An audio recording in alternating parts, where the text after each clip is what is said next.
Faithfulness. Once Hazrat Umar, Razi Allahu Anhu, sitting in the mosque of the Holy Prophet, peace be upon him, was busy in the affairs of the state. Two young men, holding a strong and sturdy countryman, appeared before him. They complained to Hazrat Umar, Razi Allahu Anhu, that the person has murdered their old father.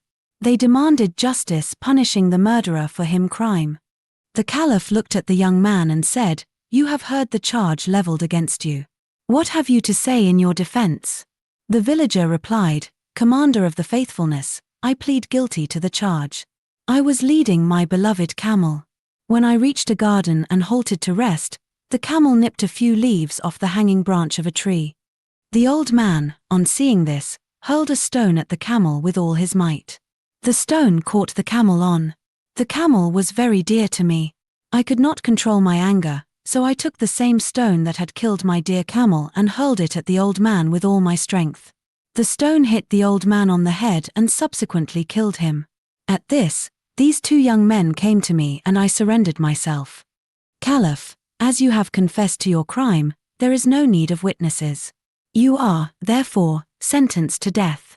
Villager, I accept this sentence but request you to delay the execution for 3 days.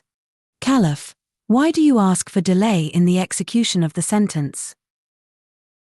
Villager, my father at his death left some gold for my younger brother who is too young to be told about the place where I hid it. I have buried the gold in the earth in a field and no one knows the place. If my brother, on account of my death, does not get his due share, I shall be called to account on the day of judgment for being dishonest. Be kind and grant me 3 days' time. After handing over the gold to a trustee, I will return to face death.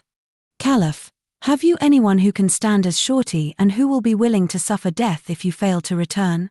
Villager, looking at the people present in the court and pointing to Hazrat Abu Zar Ghafari, Razi Allahu Anhu. This gentleman will stand as my surety. Caliph, addressing Hazrat Abu Zar Ghafari, Razi Allahu Anhu, do you agree to stand as surety? Hazrat Abu Zar Ghafari, Razi Allahu Anhu, I do.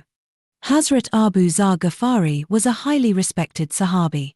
The Caliph accepted him as the surety. Both the accusers also agreed to it, and the criminal was allowed to leave. The third day dawned. The accusers and the surety were present at the mosque of the Holy Prophet, SAW. They were waiting for the criminal. As time passed, Sahaba, Razi Allahu Anhu, felt anxious for the fate of Hazrat Abu Zar Ghafari, Razi Allahu Anhu. When only an hour remained, both the accusers came forward and demanded Hazrat Abu Zar Ghafari, Razi Allahu Anhu, their man. Hazrat Abu Zar Ghafari, waiting little more. There is still time. If the stranger does not come, I will give my life in his stead, to fulfill justice. Caliph, in case the murderer does not return, the law will have its course.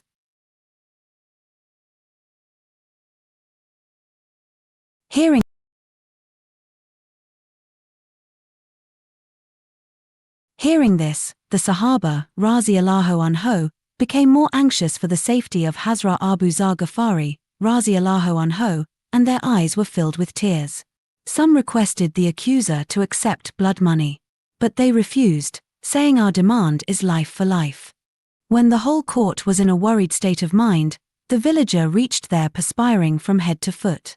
As he entered, he saluted the Caliph and said, "Allah be praised for his mercy, I was able to make my uncle trustee of gold. As you see, I am right in time, do not delay the execution." All the people present there were astonished at the honesty and faithfulness of the criminal. Hazrat Abu Zar Ghafari, Razi Allahu Anhu, Commander of the Faithful, the man was totally a stranger to me.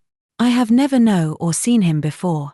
But when out of all the bystanders, he selected me as his surety, I could not but agree. If he had not returned, I would have gladly laid down my life for him.